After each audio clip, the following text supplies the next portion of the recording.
Sir ನಮಸ್ತೆ, ನಿಮ್ಮ ಹೆಸರು? ಸುನೀಲ್. ಯಾವ ಊರು ಸರ್ ನಿಮ್ಮದು? ಬ್ಯಾಂಗ್ಳೂರೇ. ಬೆಂಗಳೂರು. ಹೇಗಿದೆ ಸರ್ ಹೊಸ ವರ್ಷ? ಹೊಸ ವರ್ಷ ಇನ್ಮೇಲೆ ನೋಡಬೇಕಲ್ಲ ಇವರೇ, ಜಸ್ಟ್ ಸ್ಟಾರ್ಟ್ ಆಗಿರೋದು. ಓಕೆ. ಹೋಪ್ಫುಲಿ ಒಳ್ಳೇದಾಗತ್ತೆ ಅಂತ ಆಶಿಸೋದು. ದೇವ್ರ ಕೃಪೆ. ಕಳೆದ ವರ್ಷ ಹೆಂಗಿತ್ತು? ಕಳೆದ ವರ್ಷ average. Okay, either it is a political or ನಮಗೂ ತುಂಬ ನೋವಾಗುವಂಥ ಸಂಗತಿಗಳು ಆಯಿತು. ಈ ವರ್ಷ ಒಳ್ಳೇದಾಗಲಿ ಅಂತ ಬಯಸೋದು ಅಷ್ಟೇ. ನೀವು ಹೇಳಿದರೆ ಪೊಲಿಟಿಕಲಿ ಸ್ವಲ್ಪ ನೋವಾಗ ಪೊಲಿಟಿಕಲಿ ಆಯಿತು, ವಾರ್ಸ್ ಆಯಿತು. ಸೊ ಇವೆಲ್ಲ ಎಕ್ಸ್ಪೆಕ್ಟೆಡ್ ಇರಲಿಲ್ಲ. ಬಟ್ ಈ ವರ್ಷ ಆದರೂ ಒಳ್ಳೇದಾಗಲಿ ಅಂತ ಆಶಿಸೋದು. ಧಾರ್ಮಿಕವಾಗಿ ಕೂಡ ಧಾರ್ಮಿಕವಾಗಿ ಅದು ಎವ್ರಿ ಇಯರ್ ಇರೋದೆ. ಆ ಕಾಂಟ್ರವರ್ಸಿ ನಮ್ಮ ಭಾರತ ಅಂತ ದೇಶದೊಳಗೆ ಏನು ಮಾಡೋಕ್ಕಾಗಲ್ಲ.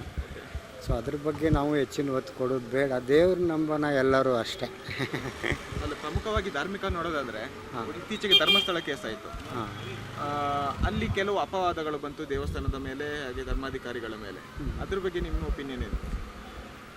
ಸರ್, ಧರ್ಮಾಧಿಕಾರಿಗಳ ಮೇಲೆ ಬಂತು, ಧರ್ಮಸ್ಥಳ ಅಂತೆ ತುಂಬ ಹೈಲೈಟ್ ಆಯಿತು. ನಾವೇನು ಅದನ್ನು ನಂಬಲ್ಲ. ಅಗೇನ್ ನಮ್ಮ ಜನಸಾಮಾನ್ಯರಿಗೆ ಬರೋದು ಇದು ಪೊಲಿಟಿಕಲ್ ಗೇಮ್ ಅಂತ ಅನಿಸುತ್ತೆ. ಸೊ ನಾವು ದೇವ್ರನ್ನೇ ನಂಬೋರು, ದೇವ್ರನ್ನೇ ನಂಬ್ತೇವೆ. ಧರ್ಮಸ್ಥಳಕ್ಕೆ ಇನ್ನೂ ಆದರೂ ಹೋಗ್ತೇವೆ. ಇವತ್ತು 1ನೇ ತಾರೀಕು, ನಾಳೆ 2ನೇ ತಾರೀಕು ಧರ್ಮಸ್ಥಳದಲ್ಲೇ ಇರ್ತೇವೆ. ನಿಮ್ಮ ಕ್ಯಾಮ್ರಾ ಅಲ್ಲಿದ್ರೆ ಹಿಡೀರಿ, ನಿಮ್ಮ ಮುಂದೆ ನಮಸ್ಕಾರನೂ ಮಾಡ್ತೇವೆ. ಅದೀಗ ವಿಚಾರಣೆಯಲ್ಲಿದೆ. ಬುರುಡೆ ಗ್ಯಾಂಗ್ ಏನು ಕೇಸ್ ಮಾಡಿದೆ ಅದೆಲ್ಲ ವಿಚಾರಣೆಗೆ SIT ತನಿಖೆ ಆಯಿತು. ಈಗ ಕೋರ್ಟ್ನಲ್ಲಿ ವಿಚಾರಣೆ ನಡೀತಾ ಇದೆ. ಈಗ ಧರ್ಮಸ್ಥಳದವರೇ ಮಧ್ಯಂತರ ಒಂದು ತೀರ್ಪನ್ನು ಬಯಸ್ತಾ ಇದ್ದಾರೆ. ಯಾಕಂದರೆ ಯಾರು ಆ ಧರ್ಮಸ್ಥಳದ ಬಗ್ಗೆ ಅಪಮಾನ ಮಾಡಿದ್ದಾರೆ ಅವರಿಗೆ ಶಿಕ್ಷೆ ಆಗಬೇಕು ಅಂತ ಧರ್ಮಸ್ಥಳದವರ ಆಗ್ರಹ ಆಗಿದೆ.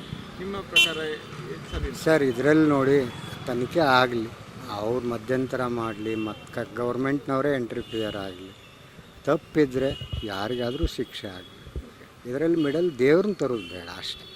ಧರ್ಮಾಧಿಕಾರಿಗಳು, ಗ್ಯಾಂಗು, ಗೌರ್ಮೆಂಟು ಮತ್ತೊಂದು, ದೇವ್ರನ್ನ ಇನ್ ಬಿಟ್ವೀನ್ ತರಬೇಡಿ ಅಷ್ಟೇ. ಎಲ್ಲರೂ ದೇವ್ರ ನಂಬೋದು. Thank you sir.